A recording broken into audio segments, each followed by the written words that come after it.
नमस्कार मेरे प्यारे दोस्तों और स्वागत है आपका हमारे चैनल पर, जहां हम मिलकर जीवन के उन गूढ़ रहस्यों को समझने का प्रयास करते हैं जो हमें एक शांत, सुखी और सार्थक जीवन की ओर ले जा सकते हैं। आज हम एक ऐसे विषय पर बात करने जा रहे हैं जो सीधे तौर पर हमारी रोजमर्रा की जिंदगी, हमारी मानसिक शांति और हमारी सफलता से जुड़ा हुआ है। ये विषय है हमारी संगत, हमारे आसपास के लोग।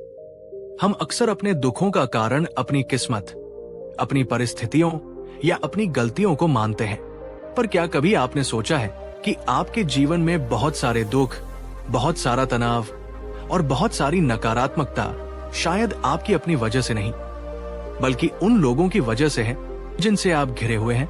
जी हाँ, गौतम बुद्ध, जो मन के सबसे बड़े वैज्ञानिक थे, ने इस विषय पर बहुत गहरी बातें कही हैं। उन्होंने हमें स्पष्ट रूप से चेतावनी दी है कि कुछ विशेष प्रकार के लोग होते हैं जिनकी संगत जहर के समान होती है।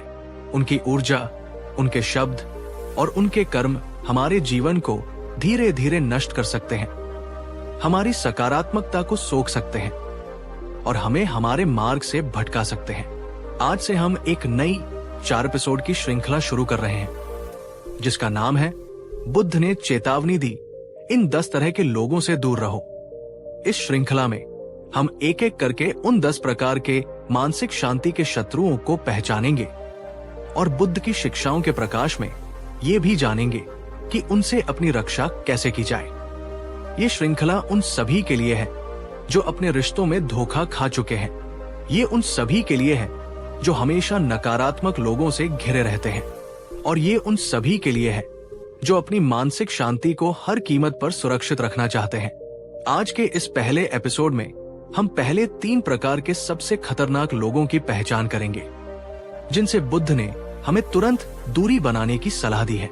तो चलिए बुद्ध की उस सूक्ष्म दृष्टि से अपने आसपास के लोगों को पहचानना सीखते हैं जो हमारे मित्र के भेष में छिपे शत्रु हो सकते हैं। इससे पहले कि हम उन 10 प्रकार के लोगों की बात करें, ये समझना जरूरी है कि बुद्ध ने संगत, एसोसिएशन को इतना अधिक महत्व क्यों दिया। एक बार बुद्ध के प्रिय शिष्य आनंद ने उनसे पूछा, भगवान, क्या ये कहना सही होगा कि कल्याण मित्रता यानी अच्छे और गुणी मित्रों की संगत आध्यात्मिक जीवन का आधा हिस्सा है? बुद्ध ने आनंद को रोका और कहा, नहीं आनंद, ऐसा मत कहो। ये मत कहो कि अच्छी संगत आध्यात्मिक जीवन का आधा हिस्सा है। आनंद थोड़ा चकित हुए। तब बुद्ध ने कहा, आनंद, कल्याण मित्रता आध्यात्मिक जीवन का आधा नहीं, बल्कि ये संपूर्ण आध्यात्मिक जीवन है। ये एक बहुत ही शक्तिशाली कथन है। बुद्ध कह रहे थे कि हमारी पूरी आध्यात्मिक प्रगति, हमारी पूरी मानसिक शांति और हमारा पूरा जीवन इस बात पर निर्भर करता है कि हम किन लोगों के साथ अपना समय बिताते हैं। क्यों? क्योंकि हम जिन लोगों के साथ रहते हैं, उनकी ऊर्जा, उनके विचार, उनकी आदतें अनजाने में ही हम पर असर डालती है। यदि आप शराबियों के साथ रहेंगे तो आज नहीं तो कल आप भी पीना शुरू कर सकते हैं। यदि आप हमेशा शिकायत करने वालों के साथ रहेंगे तो आप भी हर चीज में कमी ढूंढना शुरू कर देंगे। और यदि आप ज्ञानी, शांत और परिश्रमी लोगों के साथ रहेंगे तो आपके भीतर भी वे गुण स्वाभाविक रूप से विकसित होने लगेंगे। बुद्ध ने कहा था, जैसे सड़ी हुई मछली को कुशा, एक प्रकार की घास, के पत्तों में लपेटने से वे पत्ते भी दुर्गंधित हो जाते हैं, वैसे ही मूर्ख और नकारात्मक लोगों की संगत करने से व्यक्ति का चरित्र भी दूषित हो जाता है।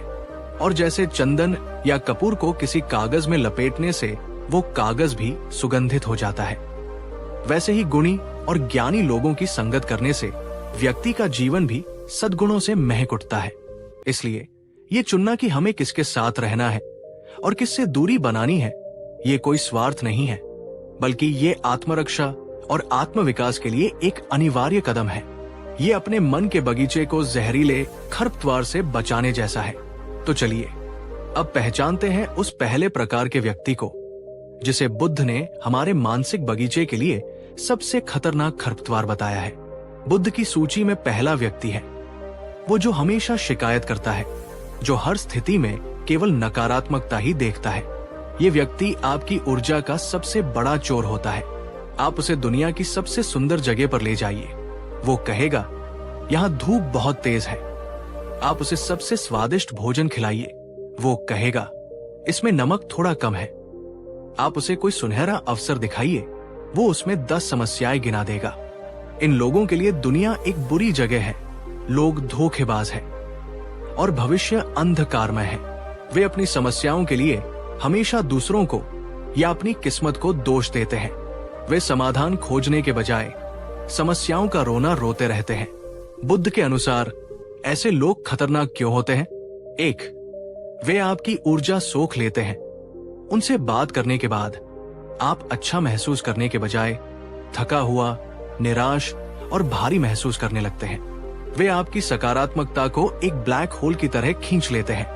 2. वे आपके दृष्टिकोण को संक्रमित करते हैं। धीरे धीरे उनकी नकारात्मक बातें आपके अवचेतन मन में बैठने लगती हैं। आप भी हर चीज में कमी ढूंढना शुरू कर देते हैं। आपका आशावादी दृष्टिकोण निराशावादी बनने लगता है। 3. वे आपको कर्म करने से रोकते हैं। जब भी आप कोई नया काम शुरू करना चाहते हैं तो वे क्या होगा अगर कि एक लंबी सूची गिनाकर आपके उत्साह को मार देते हैं। वे आपके सपनों के हत्यारे होते हैं। आइए इसे एक कहानी से समझते हैं। ये कहानी है 2 मित्रों आनंद और विषाद की। आनंद, जैसा कि उसका नाम था, एक बहुत ही सकारात्मक और उत्साही युवक था। वो जीवन में कुछ बड़ा करना चाहता था। उसका एक बचपन का मित्र था विषाद। विषाद हर बात पर दुखी और निराश रहता था। आनंद ने एक छोटा सा व्यापार शुरू करने का फैसला किया। वो बहुत उत्साहित था। जब उसने ये बात विषाद को बताई तो विषाद ने कहा, अरे कहां इन चक्करों में पड़ रहा है? व्यापार करना बच्चों का खेल नहीं है। आजकल बाजार में बहुत मंदी है। 90% नए व्यापार पहले साल में ही बंद हो जाते हैं। तेरे पास तो अनुभव भी नहीं है, तू बर्बाद हो जाएगा। आनंद का उत्साह थोड़ा कम हुआ, पर उसने हिम्मत नहीं हारी। उसने मेहनत की और उसका व्यापार धीरे धीरे चलने लगा। जब भी उसे थोड़ी सफलता मिलती और वो विषाद से साझा करता तो विषाद कहता, हाँ अभी तो ठीक चल रहा है, पर देखना आगे चलकर कोई ना कोई बड़ी मुश्किल आएगी। ज्यादा खुश मत हो। धीरे धीरे विषाद की नकारात्मक बातों का असर आनंद पर होने लगा। आनंद भी छोटी छोटी समस्याओं को लेकर चिंतित रहने लगा। उसका आत्मविश्वास डगमगाने लगा। वो कोई भी नया निर्णय लेने से डरने लगा। एक समय ऐसा आया कि आनंद का मन भी मानने लगा कि शायद वो सच में ये नहीं कर सकता। उसकी ऊर्जा और उत्साह खत्म हो गए और उसका बढ़ता हुआ व्यापार लड़खड़ाने लगा। तभी आनंद की मुलाकात एक वृद्ध और अनुभवी बौद्ध भिक्षु से हुई। आनंद ने उन्हें अपनी परेशानी बताई। भिक्षु ने उसकी पूरी बात सुनकर कहा, वत्स, तुम्हारा व्यापार तुम्हारी अयोग्यता के कारण नहीं, बल्कि तुम्हारी संगत के विष के कारण लड़खड़ा रहा है। तुम रोजाना उस मित्र के साथ समय बिताते हो जो तुम्हारे मन में निराशा और भय के बीज बोता है। तुम एक स्वस्थ पौधे की तरह हो जिसे एक जहरीली मिट्टी में लगा दिया गया है।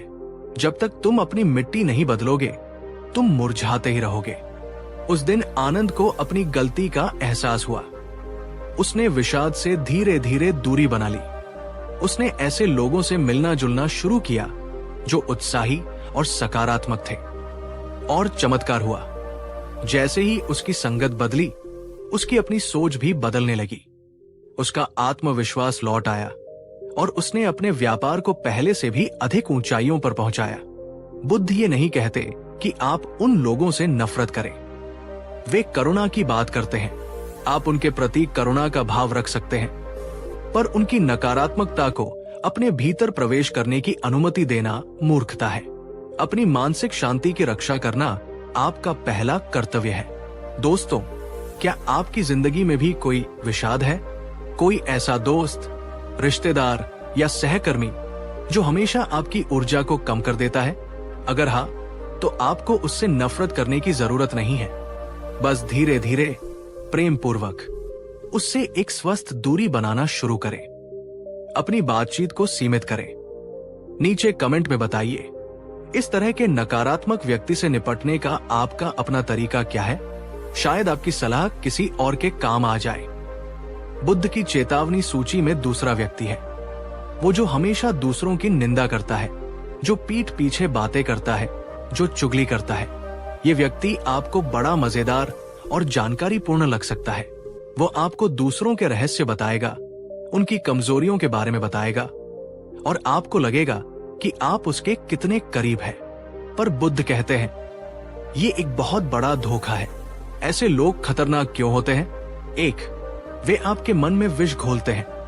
जब आप लगातार दूसरों की बुराइयां सुनते हैं तो आपका मन भी दूसरों के प्रति शंका और नकारात्मकता से भर जाता है। आप हर किसी को शक की नजर से देखने लगते हैं। आपके सरल और विश्वासपूर्ण संबंध जटिल होने लगते हैं। 2, वे आपकी ऊर्जा को व्यर्थ करते हैं। दूसरों की निंदा करने या सुनने में जो समय और ऊर्जा खर्च होती है वो पूरी तरह से अनुत्पादक है। वो आपको आपके अपने लक्ष्यों और आत्म सुधार से दूर ले जाती है। 3, आज आपके सामने दूसरों की, कल दूसरों के सामने आपकी। ये सबसे महत्वपूर्ण बात है। जो व्यक्ति आज आपके सामने किसी तीसरे की बुराई कर रहा है, इस बात की पूरी गारंटी है कि कल वह किसी और के सामने आपकी बुराई करेगा। उनकी किसी के प्रति कोई निष्ठा नहीं होती। वे भरोसे के लायक नहीं होते। बुद्ध ने सम्यक वाक में स्पष्ट रूप से निंदा और चुगली को एक अकुशल कर्म बताया है जो दुख को जन्म देता है। आइए इसे भी एक कहानी से समझते हैं। ये कहानी है एक मठ और एक नए भिक्षु की। एक युवा भिक्षु जिसका नाम था विमल एक नए मठ में रहने आया। वो बहुत ही सरल और पवित्र हृदय का था। मठ में एक वरिष्ठ भिक्षु था जिसका नाम था प्रपंच। प्रपंच को मठ की हर छोटी बड़ी बात पता रहती थी और उसे दूसरों की कमियों के बारे में बात करने में बड़ा आनंद आता था। प्रपंच ने नए भिक्षु विमल को अपना मित्र बना लिया। वो रोजाना विमल के पास आकर मठ के अन्य भिक्षुओं की बुराई करता। वो बताता कि कौन सा भिक्षु ध्यान में सो जाता है, कौन सा भिक्षु खाने का लालची है और कौन मठ के नियमों का पालन नहीं करता। विमल को शुरू में ये सब सुनने में अजीब लगा, पर धीरे धीरे वो भी इन बातों में रुचि लेने लगा। उसके मन में भी अन्य भिक्षुओं के प्रति, जिन्हें वो जानता भी नहीं था, एक नकारात्मक छवि बनने लगी। वो जब भी किसी भिक्षु को देखता तो उसे प्रपंच की बताई हुई बातें याद आ जाती। उसका सरल और मैत्रीपूर्ण मन अब जटिल और शंकालु हो गया था। उसकी अपनी साधना भी प्रभावित होने लगी थी क्योंकि उसका मन दूसरों के दोष देखने में ही लगा रहता था। एक दिन मठ के प्रमुख, जो एक बहुत ही ज्ञानी और अनुभवी आचार्य थे, ने विमल को बुलाया। उन्होंने कहा, विमल, मैंने सुना है तुम आजकल अपना ज्यादातर समय प्रपंच के साथ बिताते हो। मैं तुम्हें एक बात बताना चाहता हूं। जब तुम किसी के हाथ में कीचड़ देखते हो तो ये मत भूलो कि वो कीचड़ दूसरों पर फेंकने से पहले उसके अपने हाथ को गंदा कर चुका होता है। जो व्यक्ति दूसरों की निंदा में आनंद लेता है वो स्वयं भीतर से बहुत अशांत और असुरक्षित होता है। वो दूसरों को नीचा दिखाकर खुद को श्रेष्ठ महसूस करने का प्रयास करता है। ऐसे व्यक्ति की संगत तुम्हारे मन की निर्मलता को नष्ट कर देगी। तुम यहां आत्म सुधार के लिए आए हो, दूसरों का न्यायाधीश बनने के लिए नहीं। आचार्य के इन शब्दों ने विमल की आंखें खोल दी। उसे समझ आया कि प्रपंच की संगत उसे किस तरह आध्यात्मिक रूप से बीमार कर रही थी। उसने प्रपंच से विनम्रता पूर्वक दूरी बना ली और अपना पूरा ध्यान अपनी साधना और सभी के प्रति मैत्री भाव रखने में लगाया। धीरे धीरे उसका मन फिर से निर्मल और शांत हो गया। जब कोई आपके सामने किसी और की बुराई करे तो उस बातचीत में हिस्सा न ले। या तो विनम्रता से विषय बदल दे या वहां से हट जाए। याद रखें, आप जो सुनते हैं वो भी आपके मन का भोजन बनता है। अपने मन को कचरे से न भरे। बुद्ध की सूची में तीसरा व्यक्ति है वो जो केवल अपने मतलब के लिए आपसे रिश्ता रखता है, जो स्वार्थी है और आपको अपनी सीढ़ी की तरह इस्तेमाल करना चाहता है। ये व्यक्ति अक्सर बहुत आकर्षक, मीठा बोलने वाला और मददगार प्रतीत हो सकता है, पर उसकी हर मदद, हर मीठे बोल के पीछे उसका अपना कोई छिपा हुआ स्वार्थ होता है। वो केवल तभी आपके पास आएगा जब उसे आपसे कोई काम होगा, और जैसे ही उसका मतलब पूरा हो जाएगा वो आपको ऐसे भूल जाएगा जैसे वो आपको जानता ही नहीं। ऐसे लोग खतरनाक क्यों होते हैं? 1, वे आपका भावनात्मक शोषण करते हैं। वे आपकी दया, आपकी अच्छाई और आपके भरोसे का फायदा उठाते हैं। वे आपको भावनात्मक रूप से निचोड़ लेते हैं और आपको इस्तेमाल किया हुआ महसूस कराते हैं। 2, वे आपको गलत निर्णय लेने के लिए प्रेरित कर सकते हैं। अपने स्वार्थ को पूरा करने के लिए वे आपको ऐसी सलाह दे सकते हैं या ऐसे काम करने के लिए उकसा सकते हैं जो आपके लिए हानिकारक हो। 3, वे रिश्तों से आपका विश्वास खत्म कर देते हैं। ऐसे लोगों से मिला धोखा बहुत गहरा होता है। यह आपको सिनिकल, निंदक बना सकता है और आप भविष्य में सच्चे और अच्छे लोगों पर भी भरोसा करने से डरने लगते हैं। बुद्ध ने सिखाया है कि मित्रता का आधार आपसी सम्मान, निस्वार्थ प्रेम, मैत्री और एक दूसरे के कल्याण की भावना होनी चाहिए, न कि केवल लेना देना। इसे हम बुद्ध के चचेरे भाई देवदत्त के उदाहरण से समझ सकते हैं। देवदत्त बहुत ही महत्वाकांक्षी और स्वार्थी था। वो स्वयं संघ का प्रमुख बनना चाहता था। शुरू में उसने बुद्ध के प्रति बहुत भक्ति और सम्मान दिखाया। वो बुद्ध का करीबी बन गया, लेकिन उसके हर कार्य के पीछे उसका अपना स्वार्थ था।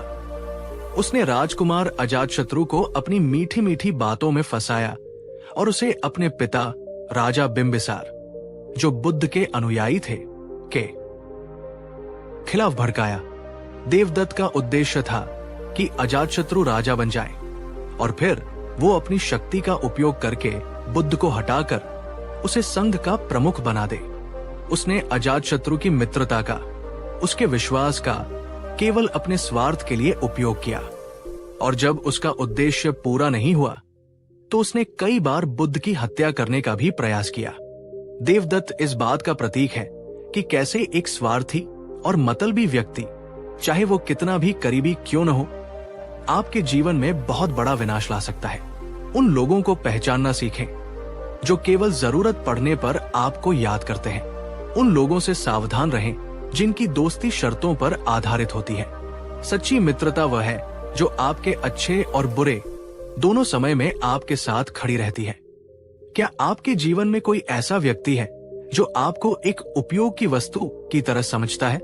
क्या आप किसी ऐसे रिश्ते में हैं जहां केवल आप ही दिए जा रहे हैं और सामने से केवल शोषण हो रहा है? अगर हाँ, तो अपनी सीमाओं को तय करना सीखें, ना कहना सीखें। अपने आत्मसम्मान की रक्षा करें। तो दोस्तों, आज के इस पहले एपिसोड में हमने बुद्ध की चेतावनी सूची में से पहले 3 प्रकार के लोगों को पहचाना जिनसे हमें अपनी मानसिक शांति और आत्मविकास के लिए दूरी बनानी चाहिए। 1, हमेशा शिकायत करने वाला और नकारात्मक व्यक्ति। 2, चुगलखोर और निंदक। 3, स्वार्थी और मतलबी। ये जानना केवल शुरुआत है। इन लोगों को पहचानना और फिर बुद्धिमानी और करुणा के साथ उनसे एक स्वस्थ दूरी बनाना, ये एक कला है जिसे हमें सीखना होगा। लेकिन ये सूची अभी पूरी नहीं हुई है। अभी और भी कई प्रकार के लोग हैं जो मित्र के भेष में हमारी जड़ों को खोखला कर सकते हैं। तो इस महत्वपूर्ण यात्रा में हमारे साथ बने रहिएगा। याद रखें, आप जिन 5 लोगों के साथ सबसे ज्यादा समय बिताते हैं, आप उन्हीं का औसत बन जाते हैं। अपनी संगत को बुद्धिमानी से चुनें, क्योंकि ये आपके भाग्य को चुनने जैसा है। इस यात्रा में हमारे साथ बने रहने के लिए आपका हृदय से धन्यवाद। पिछले एपिसोड में हमने अपनी यात्रा की शुरुआत की थी और बुद्ध की सूक्ष्म दृष्टि से उन 3 प्रकार के लोगों को पहचानना सीखा था जिनकी संगत हमारी ऊर्जा, हमारी सकारात्मकता और हमारे विश्वास को नष्ट कर सकती है। हमने जाना था हमेशा शिकायत करने वालों, चुगलखोरों और स्वार्थी लोगों के बारे में, और ये समझा था कि क्यों अपनी मानसिक शांति की रक्षा के लिए उनसे एक स्वस्थ दूरी बनाना आवश्यक है। लेकिन बुद्ध का विश्लेषण यहीं समाप्त नहीं होता। वे मन के और भी गहरे स्तरों पर जाते हैं।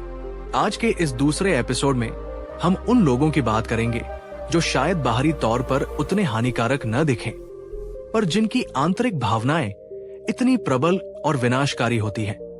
कि वे आपके अपने मन के शांत सरोवर में भी तूफान ला सकती है। आज हम पहचानेंगे उन 3 प्रकार के भावनाओं के विनाशकों को जिनसे बुद्ध ने हमें विशेष रूप से सावधान रहने को कहा है।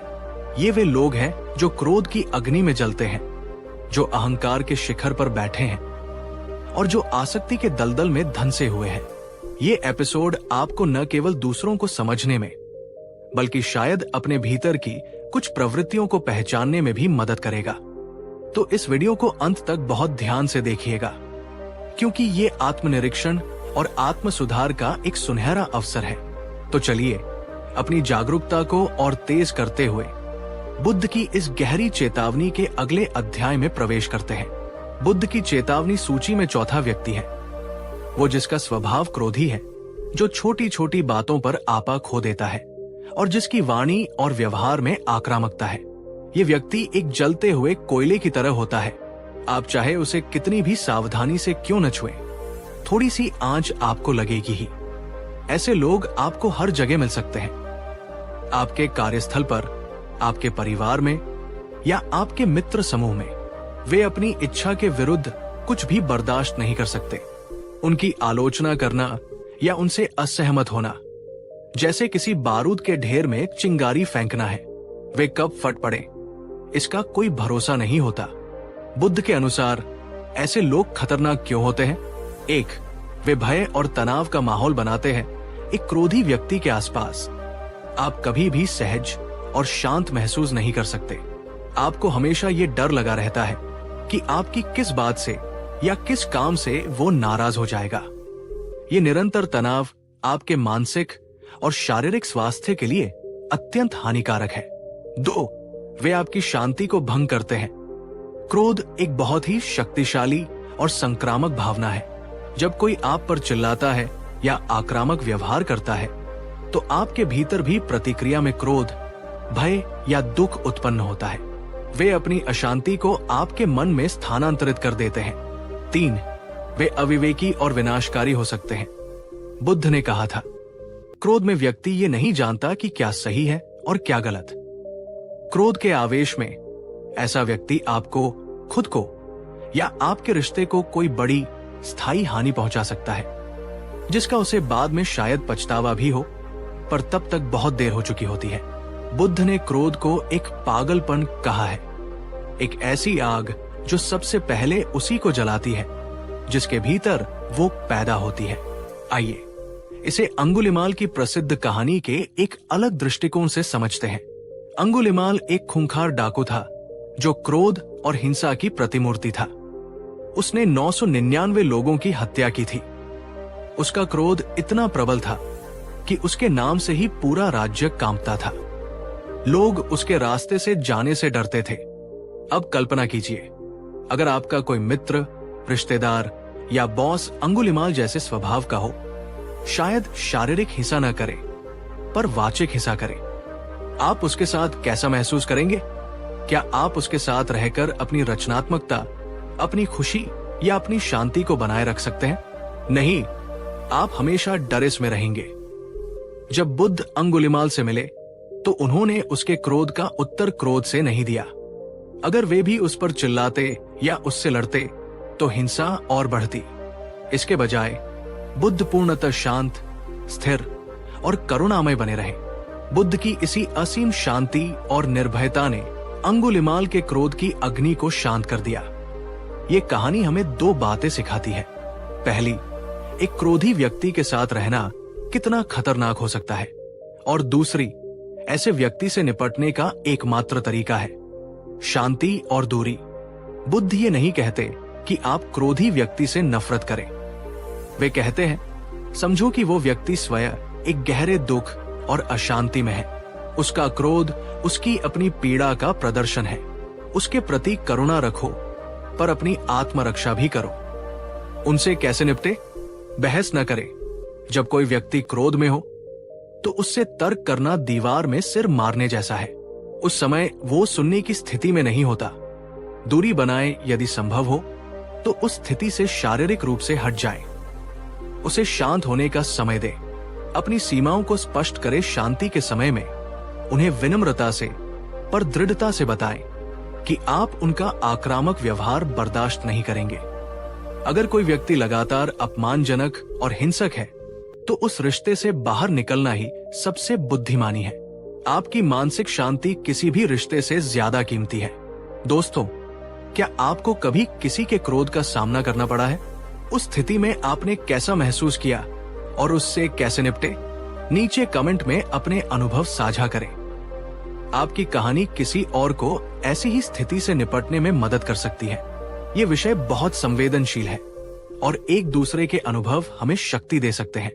बुद्ध की चेतावनी सूची में 5वां व्यक्ति है वो जो अहंकार में डूबा है, जो खुद को सर्वश्रेष्ठ और दूसरों को हीन समझता है, जिसे हम आज की भाषा में आत्ममुक्त या नार्सिसिस्ट कह सकते हैं। ये व्यक्ति हमेशा मैं, मेरा और मुझे की भाषा में बात करता है। वो अपनी उपलब्धियों का, अपने ज्ञान का, अपने धन का या अपनी सुंदरता का निरंतर बखान करता रहता है। उसे लगता है कि दुनिया उसी के चारों ओर घूमती है। वो आपकी बातें सुनेगा पर समझेगा नहीं, क्योंकि वो असल में आपकी बात नहीं सुन रहा होता। वो अपनी बारी का इंतजार कर रहा होता है कि कब वो बातचीत को वापस अपनी ओर मोड़ सके। बुद्ध के अनुसार ऐसे लोग खतरनाक क्यों होते हैं? 1, वे आपके आत्मसम्मान को कम करते हैं। एक अहंकारी व्यक्ति के साथ रहकर आप हमेशा खुद को कमतर, अज्ञानी या असफल महसूस करने लगते हैं। वे प्रत्यक्ष या परोक्ष रूप से हमेशा ये जताने की कोशिश करते हैं कि वे आपसे बेहतर हैं। यह आपके आत्मविश्वास के लिए धीमे जहर की तरह काम करता है। 2, उनमें सहानुभूति का अभाव होता है।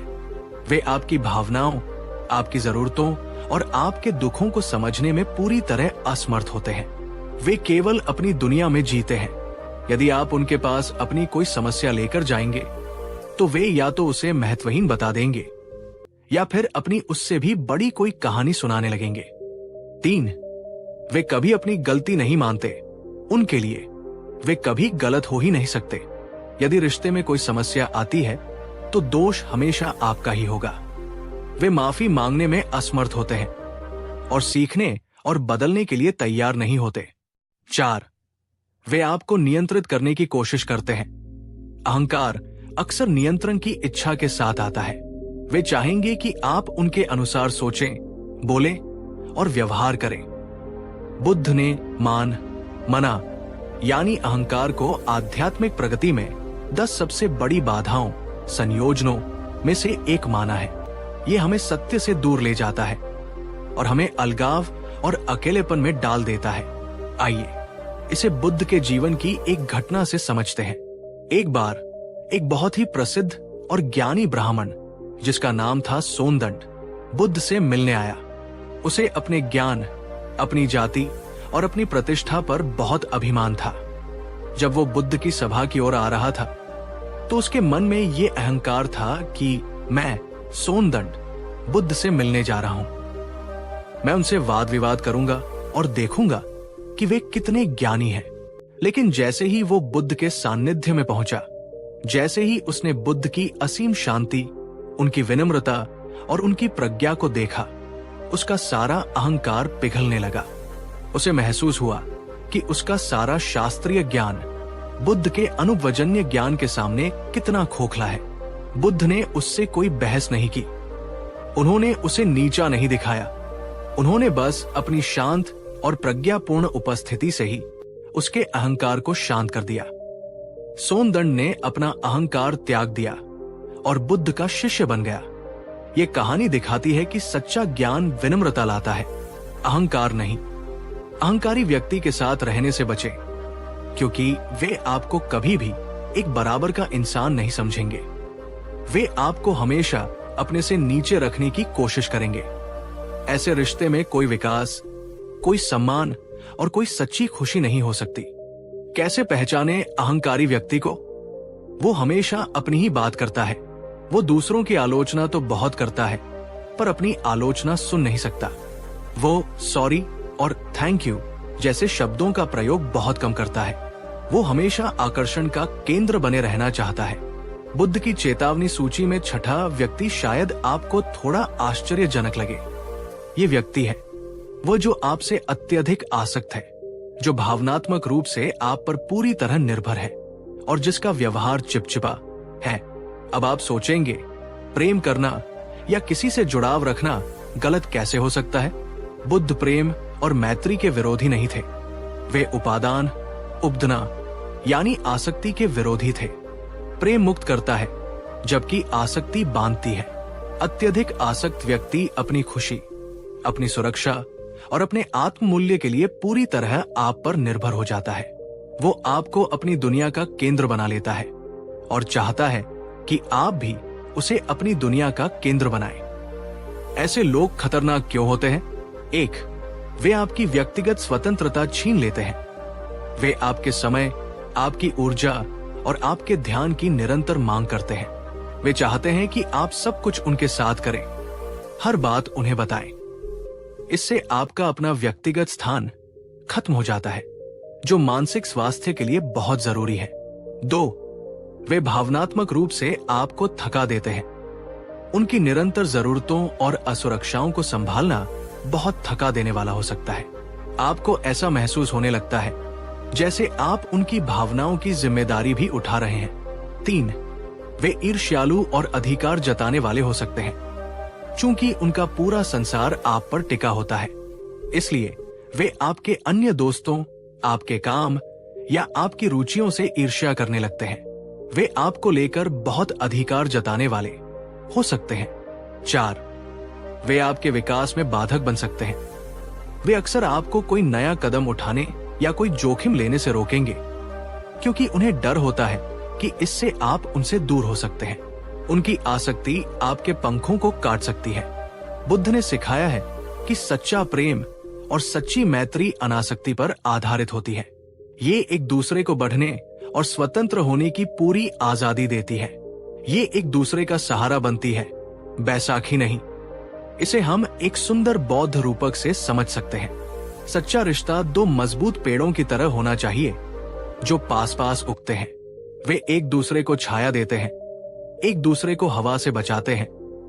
उनकी जड़ें जमीन के नीचे शायद एक दूसरे से मिलती भी हों, पर वे दोनों अपने अपने स्थान पर स्वतंत्र रूप से खड़े रहते हैं और आकाश की ओर बढ़ते हैं। लेकिन एक आसक्तिपूर्ण रिश्ता उस बेल की तरह होता है जो पेड़ से इतनी कसकर लिपट जाती है कि वो पेड़ का ही दम घूंट देती है, उसके विकास को रोक देती है।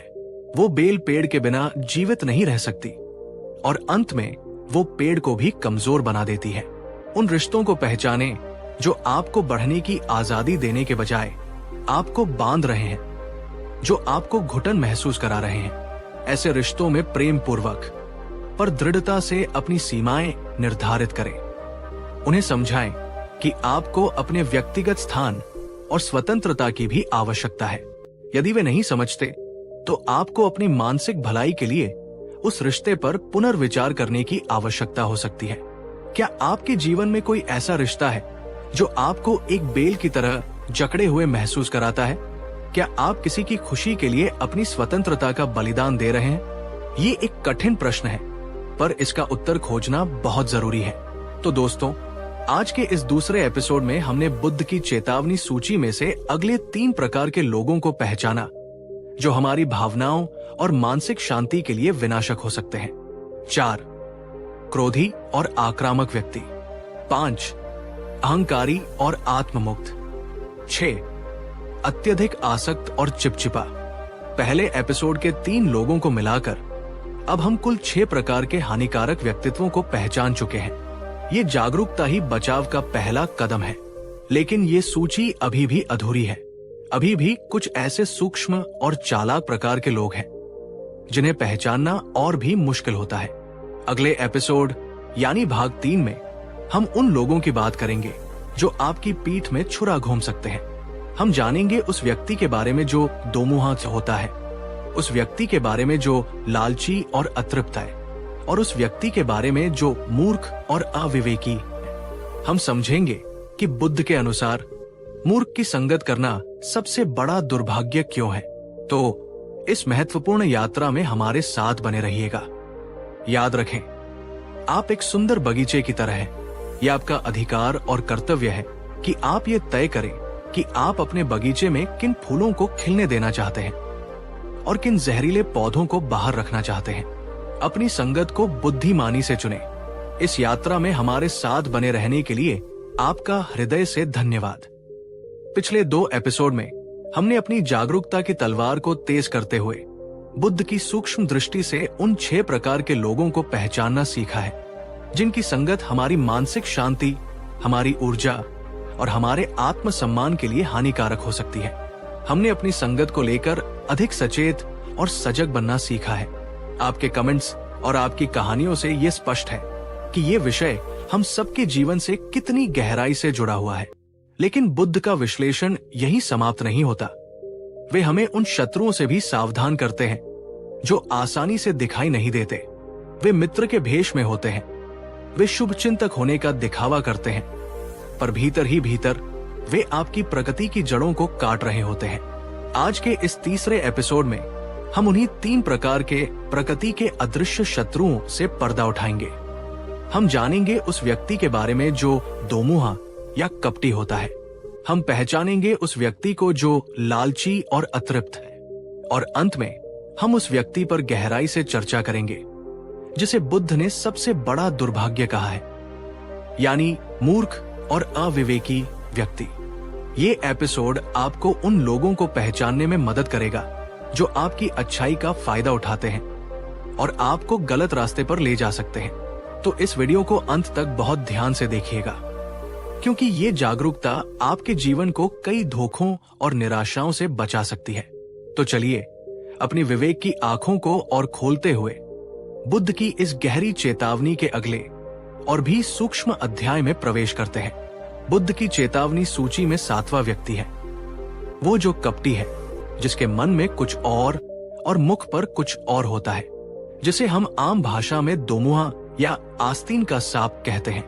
ये व्यक्ति शायद उन सभी प्रकार के लोगों में सबसे खतरनाक है जिन्हें हमने अब तक जाना है, क्योंकि ये शत्रु की तरह नहीं बल्कि एक घनिष्ठ मित्र की तरह व्यवहार करता है। आपके मुंह पर वो आपकी सबसे बड़ी प्रशंसा करेगा, आपकी हाँ में हाँ मिलाएगा और आपको ये विश्वास दिलाएगा कि वो आपका सबसे बड़ा शुभ चिंतक है। लेकिन आपकी पीठ पीछे वही व्यक्ति आपकी बुराई करेगा, आपकी योजनाओं को दूसरों को बताएगा और आपके खिलाफ षड्यंत्र रचेगा। उसकी दोस्ती सच्ची नहीं होती, वो एक मुखौटा होता है जिसके पीछे उसका कोई छिपा हुआ एजेंडा या ईर्ष्या होती है। बुद्ध के अनुसार ऐसे लोग खतरनाक क्यों होते हैं? 1, वे आपके विश्वास को तोड़ते हैं। ऐसे व्यक्ति से मिला धोखा सबसे गहरा घाव देता है, क्योंकि वो अप्रत्याशित होता है। यह आपको न केवल उस व्यक्ति से बल्कि पूरी मानवता से ही विश्वास उठाने पर मजबूर कर सकता है। 2, वे आपकी प्रतिष्ठा को हानि पहुंचाते हैं, चूंकि वे आपके करीबी होने का दिखावा करते हैं। लोग उनकी बातों पर आसानी से विश्वास कर लेते हैं। वे आपकी पीठ पीछे झूठी अफवाहें फैलाकर या आपकी कमजोरियों को बढ़ा चढ़ाकर बताकर समाज में आपकी छवि को धूमिल कर सकते हैं। 3, वे आपकी योजनाओं को विफल कर सकते हैं। आप विश्वास में आकर उन्हें अपनी भविष्य की योजनाएं या अपने रहस्य बताते हैं और वे उस जानकारी का उपयोग आपके खिलाफ ही कर सकते हैं या आपकी योजनाओं में बाधा डाल सकते हैं। 4, वे आपको भावनात्मक रूप से अस्थिर करते हैं। ऐसे व्यक्ति के साथ रिश्ते में आप हमेशा एक अनिश्चितता और भ्रम की स्थिति में रहते हैं। आपको कभी समझ नहीं आता कि उनका असली चेहरा कौन सा है, जिससे आपका मन शांत नहीं रह पाता। बुद्ध ने सिखाया है कि मित्रता का आधार ईमानदारी, पारदर्शिता और सच्ची निष्ठा होनी चाहिए। कपट और धोखे की नींव पर कोई भी स्वस्थ रिश्ता नहीं टिक सकता।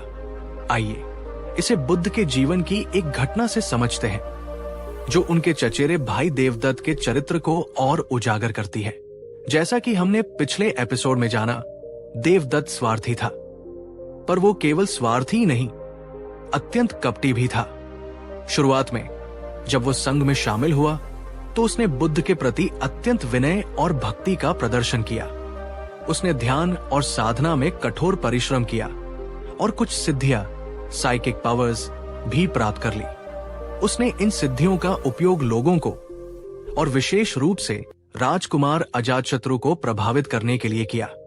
वो बुद्ध के सामने एक आदर्श शिष्य होने का नाटक करता, पर एकांत में वो अजातशत्रु और अन्य भिक्षुओं के कान भरता कि बुद्ध अब बूढ़े हो चले हैं, अब संघ का नेतृत्व मुझे मिलना चाहिए। उसने बुद्ध के सामने जाकर पूरी विनम्रता का नाटक करते हुए ये प्रस्ताव भी रखा कि संघ का नियंत्रण उसे सौंप दिया जाए। बुद्ध, जो उसके मन के कपट को जानते थे, ने विनम्रता पूर्वक मना कर दिया। इसके बाद देवदत्त का असली चेहरा सामने आ गया। उसने संघ में फूट डालने की कोशिश की, कुछ भिक्षुओं को बहकाकर अपने साथ ले गया और अंततः बुद्ध की हत्या करने के कई प्रयास किए। देवदत्त का चरित्र इस बात का सबसे बड़ा उदाहरण है कि कैसे एक कपटी व्यक्ति जो मित्र और शिष्य होने का दिखावा करता है, सबसे बड़ा शत्रु साबित हो सकता है। उन लोगों से अत्यंत सावधान रहें जो जरूरत से ज्यादा मीठा बोलते हैं, जो हर किसी की हाँ में हाँ मिलाते हैं और जिनकी कथनी और करनी में अंतर होता है। सच्चा मित्र वह नहीं जो केवल आपकी प्रशंसा करे। सच्चा मित्र वह है जो आपके मुंह पर भी आपकी गलतियों को विनम्रता से बता सके। कैसे पहचाने कपटी व्यक्ति को? उनकी बातें बदलती रहती है। वे आपके सामने कुछ और दूसरों के सामने कुछ और कहेंगे। वे दूसरों की बहुत चुगली करते हैं, याद रखें। जो दूसरों की बातें आपके पास लाता है, वो आपकी बातें भी दूसरों तक ले जाएगा। वे कभी स्पष्ट रूप से अपनी असहमति नहीं जताते। वे मुंह पर हाँ कहकर पीठ पीछे काम बिगाड़ते हैं। उनकी आंखों में देखें, अक्सर उनकी आंखों में उनकी बातों जैसी सच्चाई और वार्मथ नहीं होती। दोस्तों, क्या आपके जीवन में कभी किसी ऐसे दोमुहे व्यक्ति से पाला पड़ा है जिसने आपके विश्वास को तोड़ा हो? उस अनुभव से आपने क्या सीखा? नीचे कमेंट में अपने अनुभव साझा करें। आपकी कहानी किसी और को ऐसे धोखे से बचने में मदद कर सकती है। ये एक दर्दनाक विषय है, पर इस पर बात करना हमें और मजबूत बनाता है। बुद्ध की चेतावनी सूची में 8वां व्यक्ति है, वो जो लोभ और तृष्णा का गुलाम है, जिसकी इच्छाएं कभी समाप्त नहीं होती, जो हमेशा और की दौड़ में लगा रहता है। ये व्यक्ति भौतिकवादी होता है। उसके जीवन का केंद्र धन, संपत्ति, पद और इंद्रिय सुख होते हैं। वो हर रिश्ते, हर अवसर को केवल अपने लाभानी के तराजू पर तौलता है। आप सोच सकते हैं, महत्वाकांक्षी होना या सफल होने की इच्छा रखना गलत कैसे है? बुद्ध महत्वाकांक्षा के खिलाफ नहीं थे, वे अतृप्त लोभ के खिलाफ थे। ऐसे लोग खतरनाक क्यों होते हैं? 1, वे आपको भी भौतिकवादी दौड़ में खींच लेते हैं। उनकी संगत में रहकर आप भी अपनी तुलना दूसरों से करने लगते हैं। आपके मन में भी और अधिक पाने की बेचैनी पैदा होने लगती है। आप जीवन की छोटी छोटी गैर भौतिक खुशियों जैसे शांति, प्रेम, प्रकृति का आनंद लेना भूल जाते हैं। 2, उनके लिए रिश्ते बाद में और लाभ पहले आता है। वे आपकी कद्र तब तक ही करेंगे जब तक आप उनके किसी काम आ रहे हैं। यदि उन्हें आपसे बड़ा कोई लाभ कहीं और दिखेगा तो वे आपको छोड़ने में एक पल भी नहीं सोचेंगे। उनकी दोस्ती और वफादारी हमेशा सशर्त होती है। 3, वे अनैतिक साधनों का प्रयोग कर सकते हैं। अपने लोभ को पूरा करने के लिए वे झूठ, धोखा या किसी भी अनैतिक मार्ग को अपनाने में संकोच नहीं करते। उनकी संगत आपको भी ऐसे कार्यों के लिए प्रेरित कर सकती है या आपको उनके गलत कामों में भागीदार बना सकती है। 4, वे कभी संतुष्ट और सुखी नहीं रहते। लोभ एक ऐसी प्यास है जो समुद्र का पानी पीने से भी नहीं बुझती, बल्कि और बढ़ती है। ऐसे लोग चाहे कितना भी पालें, वे हमेशा भीतर से खाली और अशांत रहते हैं। उनकी ये अशांति और असंतोष संक्रामक होता है। बुद्ध ने लोभ को 3 विषयों, क्रोध, लोभ, मोह में से एक माना है, जो हमारे सारे दुखों का मूल कारण है। आइए इसे एक जातक कथा से समझते हैं। ये कहानी है एक लालची कौवे की। एक बार एक कौवा था जिसे कहीं से मांस का एक बड़ा टुकड़ा मिल गया। वो बहुत खुश हुआ और उसे लेकर उड़ने लगा ताकि किसी शांत जगह पर बैठकर उसे खा सके। जब वो एक नदी के ऊपर से उड़ रहा था तो उसने पानी में अपना प्रतिबिंब देखा। उसने देखा कि पानी में एक और कौवा है जिसके मुंह में भी मांस का एक टुकड़ा है। जो उसके टुकड़े से भी बड़ा लग रहा है। कौवे के मन में लोभ आ गया। उसने सोचा, मैं उस दूसरे केवे से भी उसका टुकड़ा छीन लूंगा तो मेरे पास 2 टुकड़े हो जाएंगे। ये सोचकर उसने उस दूसरे केवे को डराने के लिए जैसे ही अपना मुंह खोला और काव किया, उसके अपने मुंह का मांस का टुकड़ा भी नदी में गिर गया और बह गया। अंत में उस लालची केवे के हाथ कुछ नहीं आया। उसने दूसरे के हिस्से को पाने के लोभ में अपना हिस्सा भी गवा दिया। ये कहानी हमें सिखाती है कि लोभ हमारी विवेक बुद्धि को हर लेता है और हमें विनाश की ओर ले जाता है। उन लोगों से दूरी बनाएं जिनके जीवन का एकमात्र लक्ष्य केवल इकट्ठा करना है। उन लोगों की संगत करें जो संतोष और सादगी का मूल्य समझते हैं, जो भौतिक सफलता के साथ साथ आंतरिक शांति को भी महत्व देते हैं। अब हम आते हैं उस नौवे व्यक्ति पर जिसे बुद्ध ने शायद सबसे खतरनाक और दुर्भाग्यपूर्ण संगत बताया है। ये व्यक्ति है मूर्ख। यहाँ बुद्ध का मूर्ख, बाल से तात्पर्य उस व्यक्ति से नहीं है जो पढ़ा लिखा नहीं है या जिसकी बुद्धि कम है। बुद्ध के लिए मूर्ख वो व्यक्ति है जिसमें विवेक नहीं है, जो नैतिक और अनैतिक के बीच का अंतर नहीं समझता, जो अपने कर्मों के परिणामों के बारे में नहीं सोचता और जो अपनी गलतियों से कभी नहीं सीखता। बुद्ध ने धम्मपद में कहा है, मूर्खों की संगत करने से अच्छा है अकेले चलना। एक बुद्धिमान शत्रु एक मूर्ख मित्र से कहीं बेहतर होता है। ऐसे लोग खतरनाक क्यों होते हैं? 1, वे आपको गलत सलाह देंगे। चूंकि उनमें सही और गलत की समझ नहीं होती, वे आपको ऐसी सलाह दे सकते हैं जो आपको बड़ी मुसीबत में डाल दे। वे आपको शॉर्टकट लेने, अनैतिक कार्य करने या बिना सोचे समझे जोखिम उठाने के लिए प्रेरित कर सकते हैं। 2, वे आपको भी मुसीबत में डाल सकते हैं। वे स्वयं तो अपने अविवेकी कर्मों से मुसीबत में फंसते ही हैं, पर उनकी संगत के कारण आप भी बिना किसी गलती के उस मुसीबत का हिस्सा बन सकते हैं। जैसे एक शराबी दोस्त के साथ गाड़ी में बैठना खतरनाक हो सकता है, भले ही आप शराब न पीते हो। 3, उनसे कुछ भी सीखना असंभव है। वे अपनी ही अज्ञानता में इतने प्रसन्न रहते हैं कि वे कभी कुछ नया सीखने या अपनी सोच को बदलने के लिए तैयार नहीं होते। उनकी संगत में आपका अपना बौद्धिक और आध्यात्मिक विकास रुक जाता है। 4, वे समय और ऊर्जा की बर्बादी है। आप अपनी पूरी ऊर्जा उन्हें समझाने या सुधारने में लगा सकते हैं, पर वे नहीं बदलेंगे क्योंकि वे अपनी मूर्खता को ही अपनी बुद्धिमानी समझते हैं। एक बार एक बुद्धिमान व्यक्ति और एक मूर्ख व्यक्ति साथ में यात्रा कर रहे थे। रास्ते में उन्हें सोने की मोहरों से भरा एक थैला मिला। बुद्धिमान व्यक्ति ने कहा, यह हमारा सौभाग्य है, चलो इसे बराबर बराबर बांट लेते हैं, और अपने अपने रास्ते चले जाते हैं। मूर्ख व्यक्ति ने कहा, नहीं, इसे बांटेंगे क्यों? हम दोस्त हैं, हम इसे साथ में रखेंगे और साथ में ही खर्च करेंगे। बुद्धिमान व्यक्ति जानता था कि यह विचार खतरनाक है, पर मूर्ख की जिद के आगे उसे झुकना पड़ा। वे एक नगर में पहुंचे। मूर्ख व्यक्ति ने उस धन को शराब, जुए और व्यर्थ के दिखावे में उड़ाना शुरू कर दिया। बुद्धिमान व्यक्ति ने उसे बहुत समझाया, पर उसने एक न सुनी। जल्द ही वे चोरों और धोखेबाजों की नजर में आ गए। एक रात जब वे सो रहे थे, चोरों ने उनका सारा धन चुरा लिया और जाते जाते दोनों को बुरी तरह पीटा भी।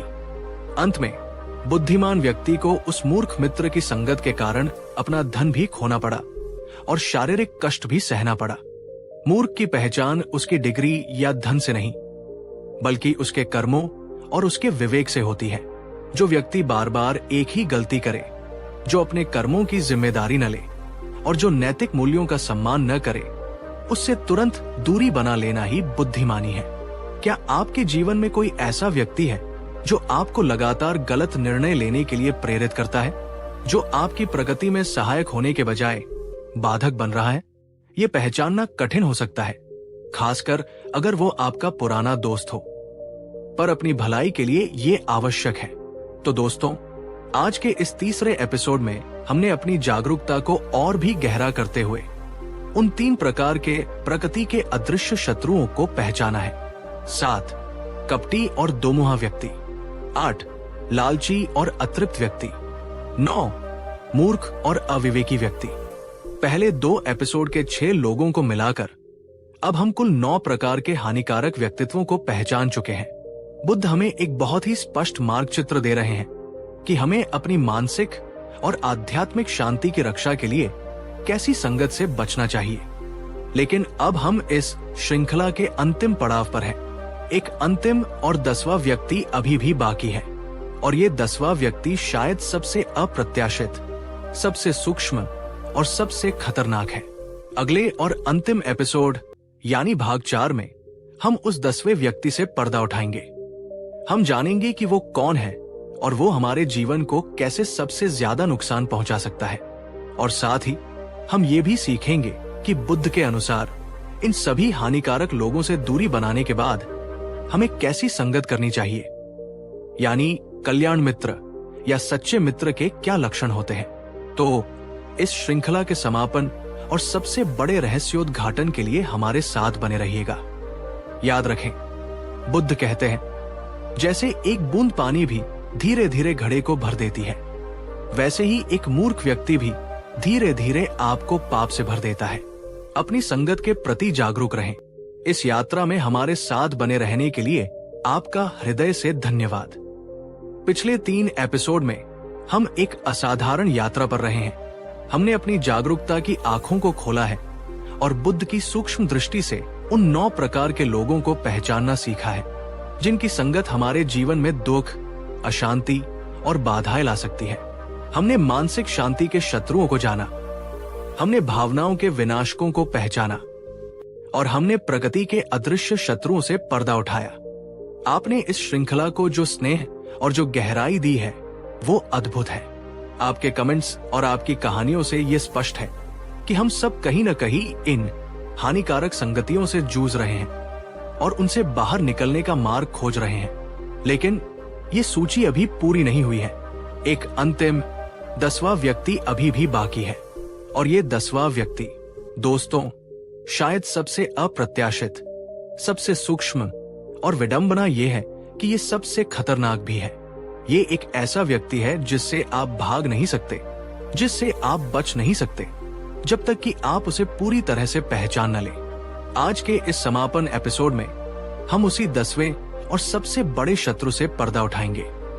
और इतना ही नहीं, इस श्रृंखला का अंत हम किसी नकारात्मक बात पर नहीं करेंगे। इस अंतिम व्यक्ति को पहचानने के बाद हम ये भी जानेंगे कि बुद्ध के अनुसार हमें कैसी संगत करनी चाहिए। एक कल्याण मित्र या एक सच्चे अच्छे मित्र के क्या लक्षण होते हैं। हम जानेंगे कि हमें अपने जीवन में किन लोगों को आकर्षित करना चाहिए और किन लोगों का सम्मान करना चाहिए। ये एपिसोड इस पूरी श्रृंखला का सार है। ये आपको न केवल सबसे बड़े खतरे से आगाह करेगा, बल्कि आपको सबसे बड़े सहारे की पहचान भी कराएगा। तो इस अंतिम यात्रा में मेरे साथ अंत तक बने रहिएगा।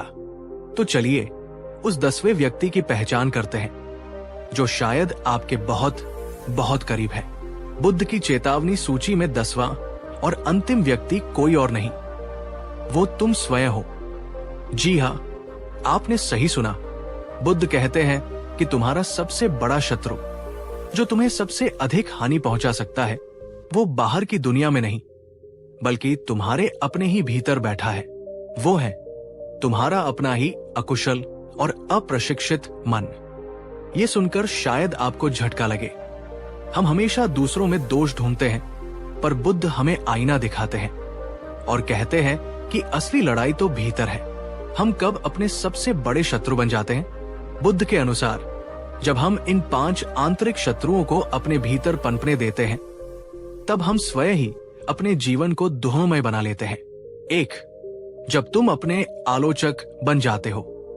ये तुम्हारे भीतर की वो आवाज है जो तुम्हें लगातार कहती है, तुम काफी अच्छे नहीं हो, तुमसे ये नहीं हो पाएगा, तुमने फिर गलती कर दी, कोई तुम्हें पसंद नहीं करता।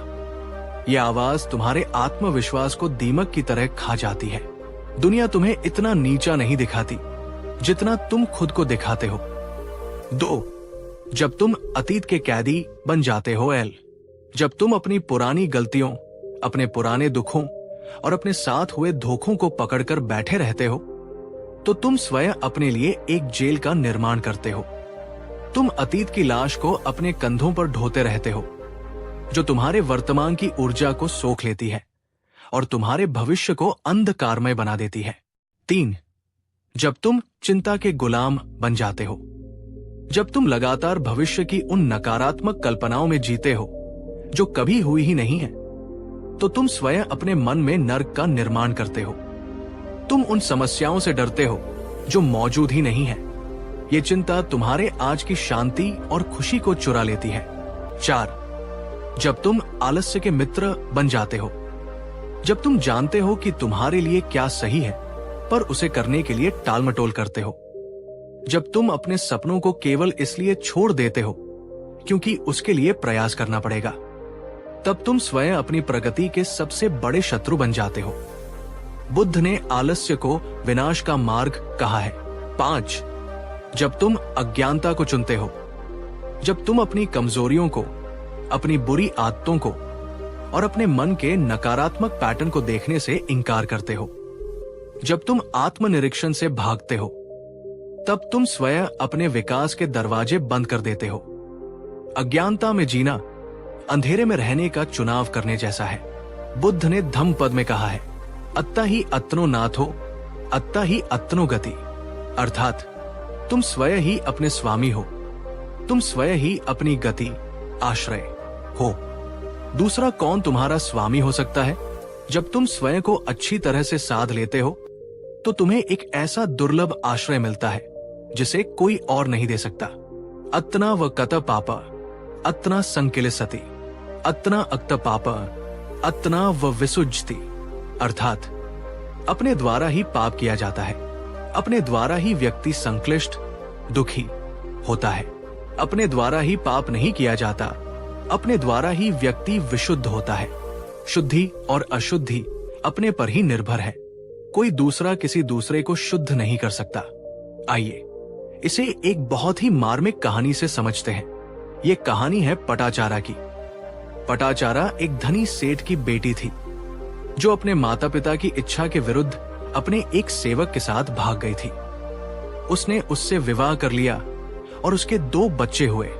एक दिन जब वो अपने दूसरे बच्चे को जन्म देने के लिए अपने माता पिता के घर लौट रही थी, तो रास्ते में भयंकर तूफान आया। उस तूफान में उसके पति को एक जहरीले सांप ने डस लिया और उसकी मृत्यु हो गई। पटाचारा अकेली अपने नवजात शिशु और बड़े बेटे के साथ उस भयानक रात में आगे बढ़ी। रास्ते में एक उफनती हुई नदी थी। उसने अपने बड़े बेटे को एक किनारे पर छोड़ा और नवजात को लेकर नदी पार करने लगी। जब वो बीच नदी में थी तो एक विशाल बाज आया और उसके नवजात शिशु को झपट कर ले गया। ये देखकर नदी के दूसरे किनारे पर खड़ा उसका बड़ा बेटा अपनी मां को बुलाता हुआ नदी में कूद गया और तेज बहाव में बह गया। एक ही रात में पटाचारा ने अपना पति और अपने दोनों बच्चों को खो दिया। वो विक्षिप्त हो गई। वो अपने दुख में इतनी डूब गई कि उसे अपने तन बदन का भी होश नहीं रहा। वो नग्न अवस्था में मेरा बेटा कहाँ है, मेरा बेटा कहाँ है चिल्लाती हुई सड़कों पर भटकने लगी। लोग उसे पत्थर मारते, उस पर हंसते। भटकते भटकते एक दिन वो उस स्थान पर पहुंची जहां बुद्ध प्रवचन दे रहे थे। लोगों ने उसे रोकना चाहा, पर बुद्ध ने इशारा किया, उसे आने दो। जब पटाचारा बुद्ध के पास पहुंची तो बुद्ध ने केवल एक वाक्य कहा, बहन होश में आओ, सचेत हो जाओ। बुद्ध की उस शांत और शक्तिशाली वाणी ने जैसे पटाचारा के मन पर जमी दुख की मोटी परत को भेद दिया। उसे अचानक अपनी अवस्था का बोध हुआ। उसे शर्म आई। किसी ने उस पर एक वस्त्र डाला। उसने रोते हुए अपनी पूरी व्यथा बुद्ध को सुनाई। उसने बताया कि कैसे उसने अपना सब कुछ खो दिया है। बुद्ध ने उसे सांत्वना दी, पर फिर उन्होंने उसे वास्तविकता का बोध कराया। उन्होंने समझाया कि मृत्यु और वियोग जीवन का हिस्सा है। उन्होंने उसे सिखाया कि कैसे वह अपने दुख को पकड़कर स्वयं को ही और अधिक पीड़ा दे रही है। वो अपने अतीत की कैदी बन गई है। पटाचारा ने बुद्ध की शिक्षाओं को ग्रहण किया। उसने अपने मन पर काम करना शुरू किया। उसने सजगता और ध्यान का अभ्यास किया और वही पटाचारा जो दुख और आत्म पीड़ा की मूर्ति बन गई थी, आगे चलकर बुद्ध की सबसे प्रज्ञावान और सम्मानित भिक्षुणियों में से एक बनी। उसने अपनी आंतरिक शक्ति से अपने ही मन के बनाए हुए नर्क पर विजय प्राप्त की। पटाचारा की कहानी हमें दिखाती है कि बाहरी परिस्थितियां चाहे कितनी भी भयावह क्यों न हो, हमारा सबसे बड़ा शत्रु या मित्र हमारी अपनी प्रतिक्रिया, हमारा अपना मन ही होता है। दोस्तों, ये इस श्रृंखला का सबसे महत्वपूर्ण प्रश्न है। क्या आप भी कभी कभी अपने सबसे बड़े शत्रु बन जाते हैं? क्या आप भी खुद की आलोचना करते हैं, अतीत में जीते हैं या चिंता में डूबे रहते हैं? नीचे कमेंट में पूरी ईमानदारी से हाँ या ना में जवाब दीजिए। ये स्वीकृति ही परिवर्तन का पहला कदम है। ये स्वीकार करना कि समस्या का एक बड़ा हिस्सा हमारे भीतर है, हमें उसे ठीक करने की शक्ति देता है। तो दोस्तों, हमने उन 10 प्रकार के व्यक्तित्वों को पहचान लिया है जिनसे हमें दूरी बनानी चाहिए, जिसमें सबसे महत्वपूर्ण हम स्वयं हैं। अब इस श्रृंखला का समापन हम एक अत्यंत सकारात्मक और आशावादी विषय पर करेंगे। यदि हमें इन 10 तरह के लोगों से बचना है तो फिर हमें कैसी संगत करनी चाहिए? बुद्ध ने इसका भी बहुत सुंदर और स्पष्ट उत्तर दिया है। उन्होंने हमें कल्याण मित्र एल यानी एक सच्चे, गुणी और कल्याणकारी मित्र की पहचान बताई है। जैसा कि हमने पहले एपिसोड में सुना था, बुद्ध ने कहा था कि कल्याण मित्रता ही संपूर्ण आध्यात्मिक जीवन है। तो आइए जानते हैं बुद्ध के अनुसार एक सच्चे मित्र के क्या लक्षण होते हैं। बुद्ध ने सिगालोवाद सुत्त में एक सच्चे मित्र के 4 गुण बताए हैं। 1, वो सहायक होता है। एक सच्चा मित्र वह है जो तुम्हारी रक्षा करता है जब तुम असावधान होते हो। वो तुम्हारी संपत्ति की रक्षा करता है जब तुम लापरवाह होते हो, और जब तुम भयभीत होते हो तो वो तुम्हारा आश्रय बनता है।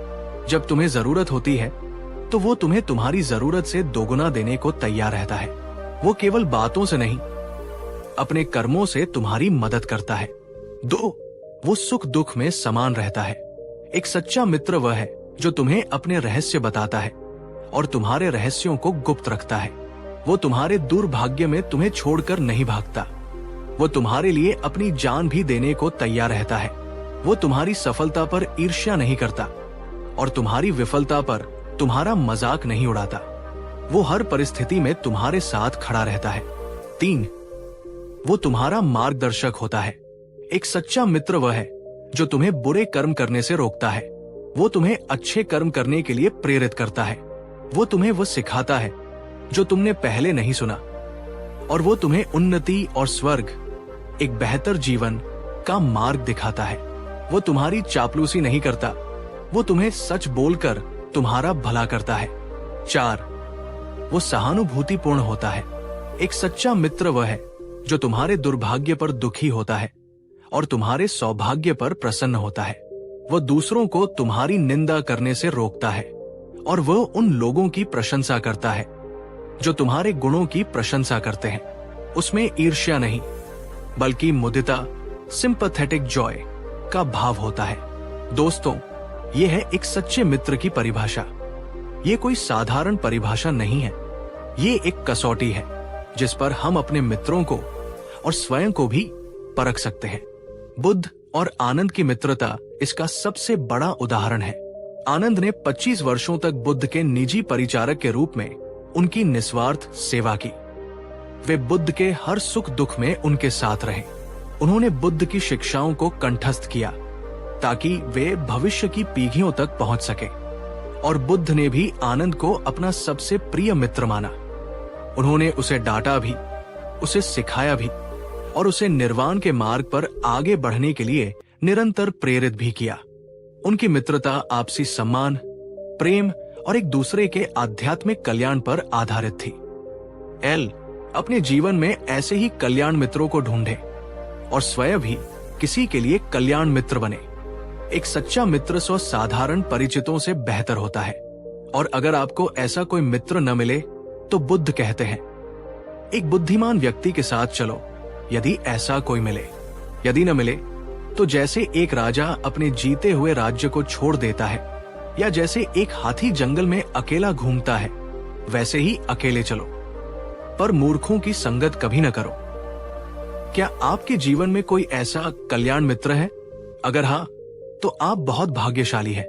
इस वीडियो के बाद उन्हें एक संदेश भेजकर धन्यवाद जरूर कहें और कमेंट में बताएं एक सच्चे मित्र का कौन सा गुण आपको सबसे अधिक महत्वपूर्ण लगता है। तो मेरे प्यारे दोस्तों, आज हमारी ये 4 एपिसोड की लंबी और गहन यात्रा अपने समापन पर है। इस श्रृंखला में हमने बुद्ध की चेतावनी के माध्यम से उन 10 प्रकार के व्यक्तित्वों को पहचाना जिनकी संगत हमारे जीवन को दुखमय बना सकती है। ये श्रृंखला हमें दूसरों का न्यायाधीश बनाने के लिए नहीं थी, बल्कि हमें जागरूक और विवेकी बनाने के लिए थी। इसका उद्देश्य नफरत फैलाना नहीं, बल्कि अपनी मानसिक शांति की रक्षा करना सिखाना था। और अंत में हमने ये भी सीखा कि हमें नकारात्मकता से दूर रहकर कल्याण मित्रों की सकारात्मक और प्रेरक संगत की तलाश करनी चाहिए। इस पूरी श्रृंखला का सार एक वाक्य में ये है: आपकी संगत आपकी नियति तय करती है। अपने सामाजिक दायरे को बुद्धिमानी से चुनें, क्योंकि ये आपके मन के बगीचे को या तो फूलों से भर सकता है या जहरीले कांटों से। अगर बुद्ध की ये गहरी और जीवन बचाने वाली चेतावनियों की श्रृंखला ने आपको अपने रिश्तों और अपनी संगत को एक नई नजर से देखने में मदद की हो, तो इस श्रृंखला के प्रति अपने हृदय की कृतज्ञता को अभिव्यक्त करते हुए इस अंतिम वीडियो को अपना भरपूर लाइक जरूर कीजिएगा। नीचे कमेंट करके हमें बताइए कि इस पूरी श्रृंखला से आपने सबसे महत्वपूर्ण सबक क्या सीखा और आप आज से अपनी संगत को सुधारने के लिए क्या एक कदम उठाने का संकल्प लेते हैं। और हाँ, इस पूरी श्रृंखला को एक प्लेलिस्ट के रूप में अपने दोस्तों और परिवार के साथ शेयर करें। ये ज्ञान उनके जीवन के लिए एक अनमोल उपहार हो सकता है, जो उन्हें कई दुखों और धोखों से बचा सकता है। और सबसे महत्वपूर्ण बात, अगर आप भविष्य में भी ऐसी गहरी जीवन परिवर्तनकारी यात्राओं में हमारे सहयात्री बने रहना चाहते हैं, तो हमारे चैनल को सब्सक्राइब करना और उस घंटी वाले आइकन को दबाना बिल्कुल न भूलें, ताकि हमारी हर नई प्रस्तुति सबसे पहले आप तक पहुंचे। याद रखें, बुद्ध हमें लोगों से नफरत करना नहीं सिखाते, वे हमें अकुशलता और नकारात्मकता से दूरी बनाना सिखाते हैं। चाहे वो दूसरों में हो या स्वयं हमें, अपनी शांति को चुने, अपनी प्रगति को चुने, अपनी संगत को बुद्धिमानी से चुने। इस अविस्मरणीय और गहन ज्ञान यात्रा में आरंभ से अंत तक निष्ठापूर्वक हमारे साथ बने रहने के लिए आपका रोम रोम से, हृदय की अनंत गहराइयों से धन्यवाद। आपका जीवन कल्याण मित्रों से भरा हो और आप स्वयं भी सभी के लिए एक कल्याण मित्र बने। भवतु सब मंगल, सभी का मंगल हो। नमस्कार मेरे प्यारे दोस्तों, और स्वागत है आपका हमारे चैनल पर, जहां हम मिलकर जीवन के उन सूक्ष्म पर अत्यंत महत्वपूर्ण रहस्यों को समझने का प्रयास करते हैं, जो हमारी खुशी और शांति की नींव रखते हैं। आज हम एक ऐसे विषय पर बात करने जा रहे हैं जो हमारे रिश्तों की, हमारे विश्वास की और हमारी भावनात्मक सुरक्षा की नाजुक डोर से जुड़ा हुआ है। ये विषय है अपने मन की बात, अपने दिल के राज, अपनी कमजोरियां। आखिर किसे बताएं और किसे नहीं? हम सब इंसान हैं। हमारे जीवन में ऐसे पल आते हैं जब हमारा दिल भारी होता है, जब हम अपनी योजनाओं, अपने डरों या अपनी खुशियों को किसी के साथ साझा करना चाहते हैं। हमें लगता है कि बात करने से मन हल्का हो जाएगा। लेकिन क्या कभी आपके साथ ऐसा हुआ है कि आपने किसी पर पूरा भरोसा करके अपने दिल की कोई गहरी बात बताई और बाद में आपको उसी बात के लिए पछताना पड़ा? क्या आपके रहस्यों का मजाक उड़ाया गया? क्या आपकी कमजोरियों का फायदा उठाया गया? या आपकी योजनाओं को किसी ने नजर लगा दी? अगर हाँ, तो आप अकेले नहीं हैं। गौतम बुद्ध, जो मानव मन के सबसे बड़े पारखी थे, इस विषय की गहराई को समझते थे। उन्होंने केवल ये नहीं सिखाया कि हमें क्या बोलना चाहिए, बल्कि ये भी सिखाया कि हमें कहाँ चुप रहना चाहिए। उन्होंने हमें स्पष्ट रूप से चेतावनी दी है कि कुछ विशेष प्रकार के लोग होते हैं जो हमारे विश्वास के पात्र नहीं होते। उन्हें अपने मन की गहरी बातें बताना अपनी भावनात्मक शांति को दांव पर लगाने जैसा है। आज से हम एक नई 2 एपिसोड की श्रृंखला शुरू कर रहे हैं, जिसका नाम है बुद्ध ने कहा है। इन व्यक्तियों से कभी मन की बात मत कहना। इस श्रृंखला में हम उन लोगों की पहचान करेंगे जिनके सामने हमें अपने होठों पर ताला लगा लेना चाहिए, और ये भी समझेंगे कि क्यों। ये श्रृंखला उन सभी के लिए है जो भोलेपन में हर किसी पर विश्वास कर लेते हैं। ये उन सभी के लिए है जो धोखा खाकर टूट चुके हैं और अब किसी से बात करने से डरते हैं। और ये उन सभी के लिए है जो मौन की शक्ति और सही व्यक्ति से बात करने के महत्व को समझना चाहते हैं। आज के इस पहले एपिसोड में हम पहले 3 प्रकार के लोगों की पहचान करेंगे जिन्हें अपने रहस्य बताना सबसे बड़ा जोखिम हो सकता है। तो चलिए बुद्ध की उस प्रज्ञा को आत्मसात करते हैं जो हमें यह सिखाती है कि कब बोलना है और उससे भी ज्यादा जरूरी कब चुप रहना है। इससे पहले कि हम उन लोगों की सूची पर आएं, यह समझना बहुत जरूरी है कि बुद्ध ने वाणी के संयम पर और सोच समझकर बोलने पर इतना जोर क्यों दिया। बुद्ध के आर्य अष्टांगिक मार्ग में सम्यक वाक् एक बहुत ही महत्वपूर्ण अंग है। आमतौर पर हम इसका अर्थ केवल अच्छा बोलना, सत्य बोलना या मधुर बोलना ही समझते हैं, पर इसका एक और भी गहरा पहलू है। ये जानना कि क्या नहीं बोलना है, कितना नहीं बोलना है और किसे नहीं बोलना है। बुद्ध कहते थे, हमारी वाणी, हमारे शब्द ऊर्जा का एक रूप है।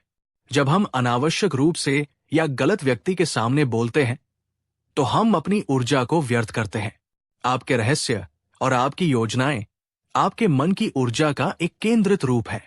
जब आप उन्हें समय से पहले या गलत व्यक्ति को बता देते हैं तो वो ऊर्जा बिखर जाती है और उन योजनाओं के सफल होने की संभावना कम हो जाती है। आपकी कमजोरियां और आपके डर आपके भावनात्मक संसार का एक बहुत ही नाजुक हिस्सा है। जब आप उन्हें किसी ऐसे व्यक्ति के सामने उजागर करते हैं जो सहानुभूतिपूर्ण या भरोसेमंद नहीं है, तो आप खुद को भावनात्मक हमले के लिए खुला छोड़ देते हैं।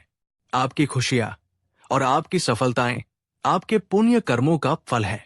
जब आप उनका हर किसी के सामने बढ़ चढ़कर बखान करते हैं तो आप अनजाने में ही दूसरों की ईर्ष्या और नकारात्मक ऊर्जा को आमंत्रित कर सकते हैं। बुद्ध ने कहा था, जैसे एक कछुआ अपने अंगों को अपने कवच के भीतर खींचकर अपनी रक्षा करता है, वैसे ही एक बुद्धिमान व्यक्ति अपनी वाणी को संयमित रखकर अपने मन की रक्षा करता है।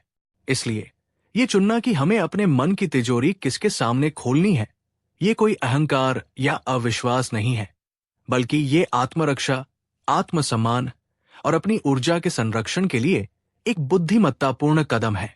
तो चलिए अब पहचानते हैं उस पहले प्रकार के व्यक्ति को जिसके सामने हमें अपने मन का कवच कभी नहीं उतारना चाहिए।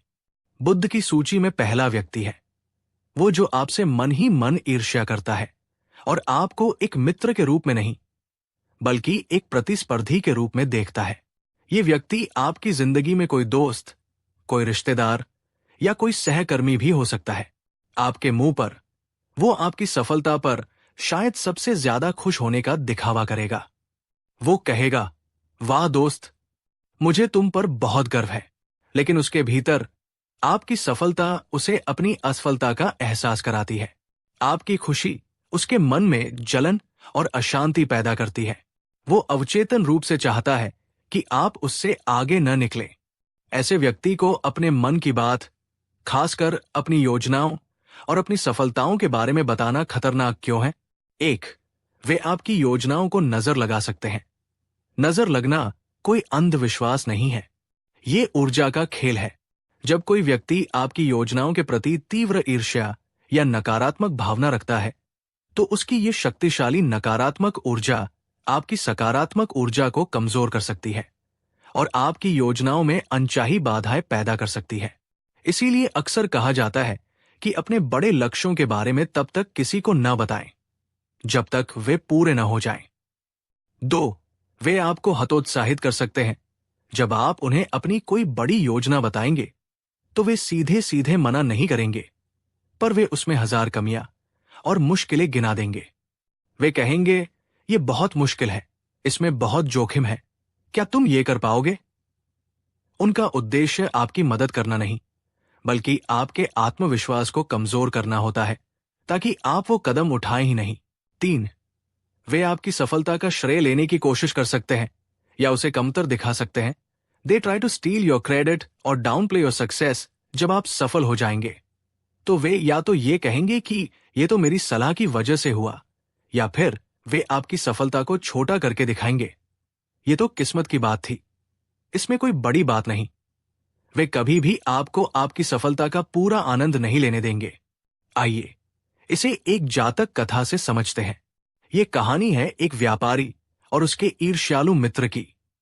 एक नगर में दो मित्र थे जो एक साथ ही बड़े हुए थे, पर एक मित्र जिसका नाम था सुदत्त बहुत परिश्रमी और बुद्धिमान था, जबकि दूसरा मित्र जिसका नाम था ईर्ष्यक थोड़ा आलसी और हमेशा सुदत्त की प्रकृति से जलता था। सुदत्त ने एक बड़ी समुद्री यात्रा पर जाकर व्यापार करने की योजना बनाई। वो बहुत उत्साहित था। उसने अपनी सारी जमा पूंजी उस यात्रा में लगा दी थी। उसने भोलेपन में अपनी पूरी योजना अपने मित्र ईर्ष्यक को बता दी। ईर्ष्यक ने मुंह पर तो उसे बहुत शुभकामनाएं दी, पर भीतर ही भीतर वो जल उठा। उसने सोचा, अगर सुदत्त इस यात्रा में सफल हो गया तो वो मुझसे बहुत अमीर और प्रसिद्ध हो जाएगा। मुझे इसे रोकना होगा। ईर्ष्यक चुपके से उस ज्योतिषी के पास गया जिससे सुदत्त यात्रा का मुहूर्त पूछने जाने वाला था। उसने ज्योतिषी को रिश्वत दी और कहा कि वो सुदत्त को एक बहुत ही खराब और अशुभ मुहूर्त बताए और उसे यात्रा पर जाने से रोके। जब सुदत्त ज्योतिषी के पास गया तो ज्योतिषी ने झूठी गणना करके उसे डरा दिया और कहा कि अगर वह इस यात्रा पर गया तो उसकी नाव डूब जाएगी और उसकी मृत्यु हो जाएगी। यह सुनकर सुदत्त बहुत डर गया और उसने अपनी यात्रा रद्द कर दी। उसका सारा पैसा अटक गया और उसे भारी नुकसान हुआ। कुछ महीनों बाद उसे किसी तरह ईर्ष्यक के षड्यंत्र का पता चला। उसे ये जानकर गहरा आघात लगा कि जिस व्यक्ति को वो अपना सबसे अच्छा मित्र समझता था, उसी ने उसकी सफलता के डर से उसकी जड़ें काट दी। अपने सपनों और अपनी योजनाओं को हर किसी के साथ साझा न करें। उन्हें केवल उन्हीं लोगों को बताएं जो वास्तव में आपकी सफलता पर प्रसन्न होते हैं, जो आपको प्रेरित करते हैं। एक सच्चा मित्र वह है जो आपकी सफलता से जलता नहीं, बल्कि उसे अपनी सफलता समझकर जश्न मनाता है। कैसे पहचाने ईर्ष्यालु व्यक्ति को? वो आपकी सफलता की खबर सुनकर सच्ची खुशी नहीं, बल्कि एक बनावटी मुस्कान देता है। वो हमेशा आपकी सफलता की तुलना किसी और की बड़ी सफलता से करके उसे छोटा दिखाने की कोशिश करता है। वो आपकी पीठ पीछे आपकी आलोचना करता है। दोस्तों, क्या आपने कभी महसूस किया है कि जब आप अपनी कोई अच्छी खबर किसी को सुनाते हैं तो उनकी प्रतिक्रिया से आपकी अपनी खुशी कम हो जाती है? नीचे कमेंट में बताइए, क्या आप मानते हैं कि अपनी योजनाओं को गुप्त रखना एक अच्छी रणनीति है? बुद्ध की सूची में दूसरा व्यक्ति है वो जो आपकी भावनाओं को समझता नहीं या समझना ही नहीं चाहता, जिसे हम आज की भाषा में इमोशनली इनवैलिडेटिंग पर्सन कह सकते हैं। जब आप दुखी होते हैं, परेशान होते हैं या किसी भावनात्मक कशमकश से गुजर रहे होते हैं, तो आपको एक ऐसे कान की जरूरत होती है जो बस आपको सुन सके, आपको समझ सके, आपको ये महसूस करा सके कि आपकी भावनाएं जायज हैं। लेकिन ये व्यक्ति ठीक इसका उल्टा करता है। जब आप उसे अपना दुख बताते हैं तो वो कहता है, अरे ये तो कोई बड़ी बात नहीं है, तुम छोटी सी बात का पहाड़ बना रहे हो। आपकी भावनाओं को छोटा करना। जब आप उसे अपनी चिंता बताते हैं तो वो कहता है, इतना मत सोचा करो, जस्ट बी पॉजिटिव। आपको समाधान दिए बिना टाल देना। जब आप उसे अपने साथ हुए किसी अन्याय के बारे में बताते हैं तो वो शायद आप पर ही दोष मत दे, जरूर तुम्हारी ही कोई गलती होगी। या सबसे बुरा, वो आपकी बात सुनने के बजाय अपनी उससे भी बड़ी कोई दुख भरी कहानी सुनाने लगता है और पूरी बातचीत को अपनी ओर खींच लेता है। ऐसे व्यक्ति को अपने मन की गहरी बातें, खासकर अपने दुख और अपनी कमजोरियां बताना खतरनाक क्यों है? 1. आप और भी अकेला और टूटा हुआ महसूस करते हैं। आप मन हल्का करने के लिए उनके पास जाते हैं, पर उनकी प्रतिक्रिया से आपको यह महसूस होता है कि आपकी भावनाओं का कोई मूल्य नहीं है या आप ही गलत है। इससे आपका दुख कम होने के बजाय और बढ़ जाता है। 2. आप अपनी ही भावनाओं पर शक करने लगते हैं। जब कोई लगातार आपकी भावनाओं को अमान्य, इनवैलिडेट करता है तो आप खुद से ये सवाल करने लगते हैं, क्या मैं सच में ज्यादा सोच रहा हूं? क्या मेरी भावनाएं गलत है? ये आपके आत्मविश्वास को कमजोर करता है। 3. आप भविष्य में अपनी भावनाओं को व्यक्त करने से डरने लगते हैं। कुछ बार ऐसा अनुभव होने के बाद आप अपने दर्द को अंदर ही दबाना सीख जाते हैं, जो आगे चलकर डिप्रेशन या एंजाइटी जैसी बड़ी मानसिक समस्याओं का रूप ले सकता है। बुद्ध ने करुणा और सहानुभूति को मैत्री का आधार बताया है। सच्चा मित्र वह है जो आपके दर्द को बिना जज किए, बिना कोई तुरंत सलाह दिए, बस सुन सके और आपके साथ उस पीड़ा में मौजूद रह सके। आइए इसे एक सरल पर मार्मिक कहानी से समझते हैं। एक बार एक युवा भिक्षु अपने ध्यान में प्रगति न कर पाने के कारण बहुत निराश था। उसका मन बहुत भटकता था और उसे लगता था कि वो इस मार्ग के लायक नहीं है। वो अपनी ये पीड़ा लेकर एक वरिष्ठ पर बहुत ही तार्किक और प्रैक्टिकल भिक्षु के पास गया। उसने कहा, आचार्य, मेरा मन बहुत दुखी है, मैं ध्यान नहीं कर पा रहा। वरिष्ठ भिक्षु ने कहा, दुख क्यों करना? ये तो मन का स्वभाव है, बस और ज्यादा प्रयास करो। इन भावनाओं में मत उलझो। ये सुनकर युवा भिक्षु और भी निराश हो गया। उसे लगा कि उसकी समस्या को समझा ही नहीं गया। फिर वो एक और वृद्ध भिक्षु के पास गया जो अपनी करुणा और गहरी समझ के लिए जाने जाते थे। उसने वही बात उनसे भी कही। उस वृद्ध भिक्षु ने कोई सलाह नहीं दी। उन्होंने बस अपना हाथ उस युवा भिक्षु के कंधे पर रखा, उसकी आंखों में देखा और कहा, मैं समझ सकता हूं वत्स, ये मार्ग कभी कभी बहुत कठिन लगता है। मैं भी इस पीड़ा से गुजरा हूं। बस इतना सुनना था कि युवा भिक्षु की आंखों से आंसू बह निकले। उसे पहली बार लगा कि किसी ने उसके दर्द को समझा है, उसे स्वीकार किया है। उस एक सहानुभूतिपूर्ण वाक्य ने उसके मन का आधा बोझ हल्का कर दिया। उसके बाद वृद्ध भिक्षु ने उसे कुछ व्यावहारिक सलाह दी, जिसने उसकी बहुत मदद की। अपने दिल का बोझ हर किसी के सामने मत उतारिए। ऐसे व्यक्ति की तलाश करें जिसमें सहानुभूति हो, जो एक अच्छा श्रोता हो और जो आपको जज करने के बजाय आपको समझने का प्रयास करे। कभी कभी हमें सलाह की नहीं, सिर्फ सहारे की जरूरत होती है। दोस्तों, ये एक बहुत ही महत्वपूर्ण सीख है। अगर ये वीडियो आपको अपनी भावनाओं को साझा करने के लिए सही व्यक्ति चुनने में मदद कर रहा है, तो इस वीडियो को शेयर करें ताकि ये संदेश और लोगों तक भी पहुंचे। और कमेंट में बताएं, क्या आपके जीवन में कोई ऐसा व्यक्ति है जो एक अच्छा श्रोता है, जिसके पास जाकर आपको हमेशा सुकून मिलता है? एल बुद्ध की सूची में तीसरा व्यक्ति है, वो जिसका पेट हल्का है, जो किसी भी बात को अपने तक नहीं रख सकता, जिसे हम चुगलखोर या बातूनी, गॉसिप मॉन्गर कहते हैं। ये व्यक्ति शायद मन का बुरा न हो सकता है उसकी नीयत आपको नुकसान पहुंचाने की न हो, पर उसकी आदत ही होती है बातों को फैलाना। उसके लिए कोई भी रहस्य, कोई भी व्यक्तिगत जानकारी एक ब्रेकिंग न्यूज की तरह होती है, जिसे वह और लोगों के साथ साझा किए बिना रह ही नहीं सकता। आप उसे कोई बात ये कहकर बताते हैं, देखो, ये बात हम दोनों के बीच ही रहनी चाहिए, और वो कहता है, हाँ हाँ बिल्कुल, तुम चिंता मत करो।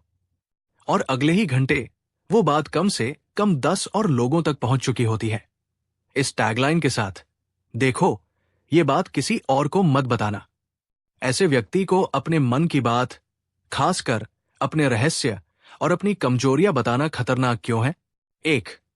आपकी व्यक्तिगत जानकारी सार्वजनिक हो जाती है। आपकी निजी जिंदगी, आपके रिश्ते, आपकी समस्याएं, सब कुछ दूसरों के लिए मनोरंजन और चर्चा का विषय बन जाता है। इससे आपकी गोपनीयता पूरी तरह से भंग हो जाती है। 2.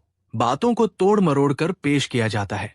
जब एक बात एक मुंह से दूसरे मुंह तक जाती है, तो उसका स्वरूप बदल जाता है, उसमें नमक मिर्च लग जाता है, और अंत में जो कहानी लोगों तक पहुंचती है, वो शायद आपकी बताई हुई कहानी से बिल्कुल अलग और ज्यादा हानिकारक होती है। 3. यह आपके लिए शर्मिंदगी और मुसीबत का कारण बन सकता है। आपकी कोई कमजोरी या कोई गलती जो आपने विश्वास में आकर बताई थी, जब सार्वजनिक हो जाती है, तो वो आपके लिए गहरी शर्मिंदगी का कारण बन सकती है। या आपकी कोई योजना समय से पहले उजागर होकर आपके लिए मुसीबत खड़ी कर सकती है। बुद्ध ने वाणी के संयम में रहस्यों को गुप्त रखने को एक बहुत बड़ा गुण माना है। जो व्यक्ति दूसरों के विश्वास का सम्मान नहीं कर सकता, वो एक मित्र कहलाने के योग्य नहीं है। इसे एक सरल लोक कथा से समझते हैं। एक राजा था जिसे अपने नाई पर बहुत विश्वास था। एक दिन राजा ने देखा कि उसके सिर पर एक छोटा सा सींग उग रहा है। वो बहुत शर्मिंदा हुआ और उसने नाई को ये राज किसी को भी न बताने की सख्त हिदायत दी, वरना उसे मृत्युदंड दिया जाएगा। नाई ने वादा तो कर लिया, पर यह राज उसके पेट में पच नहीं रहा था। उसका पेट फूलने लगा। उसे लगा कि अगर उसने ये बात किसी को नहीं बताई तो वो मर जाएगा। अंत में वो जंगल में गया, एक पेड़ के तने में एक छेद किया और अपना मुंह उस छेद में डालकर धीरे से फुसफुसाया, राजा के सिर पर सींग है, राजा के सिर पर सींग है। ये कहकर उसे बड़ी राहत मिली और वह चला गया।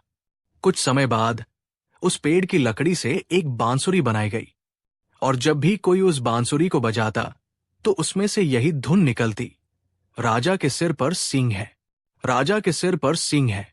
जल्द ही यह राज पूरे राज्य में फैल गया और राजा की बहुत बदनामी हुई। बुद्ध की सीख। ये कहानी हमें सिखाती है कि हर कोई रहस्यों का बोझ नहीं उठा सकता। अपने मन की बातें केवल उसी को बताएं जिसने अपनी विश्वसनीयता और संयम को बार बार साबित किया हो। बोलने से पहले हमेशा सोचें, क्या ये व्यक्ति इस बात को अपने तक रखने के योग्य है? क्या आप स्वयं एक अच्छे राजदार हैं? क्या आप दूसरों के विश्वास का सम्मान करते हैं? और क्या आप उन लोगों को पहचानते हैं जो बातें नहीं रख पाते? ये आत्मविश्लेषण बहुत जरूरी है।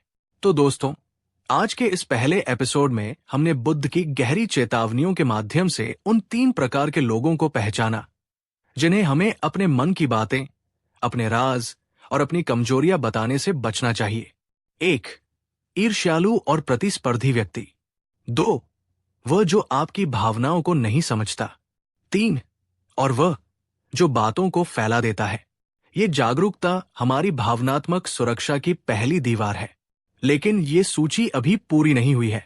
अभी कुछ और भी ऐसे लोग हैं जिनकी पहचान करना हमारे लिए अत्यंत महत्वपूर्ण है।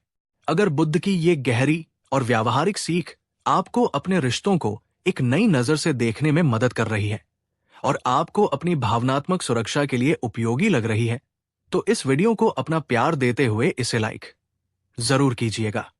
नीचे कमेंट करके हमें बताइए कि इन 3 प्रकार के लोगों में से किस प्रकार के व्यक्ति से आपको सबसे ज्यादा नुकसान हुआ है। आपके अनुभव दूसरों को जागरूक बनाने में मदद कर सकते हैं। और हाँ, इस ज्ञान को अपने तक ही सीमित मत रखिए। इस वीडियो को अपने दोस्तों और परिवार के साथ शेयर करें, खासकर अपने उन युवा मित्रों के साथ जो अक्सर दोस्ती में धोखा खा जाते हैं। ये ज्ञान उनके लिए एक सुरक्षा कवच बन सकता है।